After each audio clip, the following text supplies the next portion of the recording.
All right, one more discussion on our glute med, because what I've really been seeing as I've been kind of working with more advanced bodies and seeing the sort of struggle across the world, basically, that people are having in Pilates as they progress through the levels, is this confusion really a lot about what's the distinction of what the pelvis is doing from what the spine is doing and what the legs are doing. So even though there's integration, there also has to be differentiation, and the pelvis being the center of gravity and a powerful source of, musculature that's going to move a major weight center, right? So we have to actually think, who does that? What does that, right?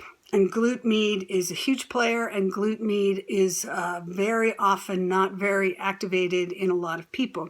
Because we're a little tight, because we sit with a slight tuck collapse, right, and drive that way, etc. And then we come into Pilates and we kind of overwork certain things. We overwork our low back, we overwork our mid back, we overwork our quads, our hip flexors, and this is a way to try to get you a little more freedom there, all right? And we looked at it just sitting upright, and we talked a little bit about it in inversion exercises, right? But what about swan, right? Because that's the end game really for a lot of us, is how do we free up our spines so we can do extension that doesn't cause low back or sacral compression and doesn't overstretch your hip flexors or your abs or anything like that, right? So there you are lying prone. You're going to feel that these glute meds hold your ilium forward facing to the floor, separate from your spine sacrum, right? Separate from your legs. They're the center.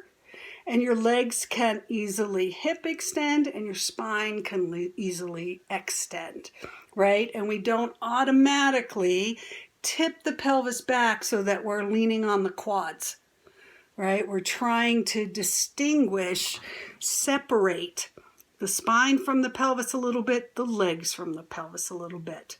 All right, so try that in any prone work.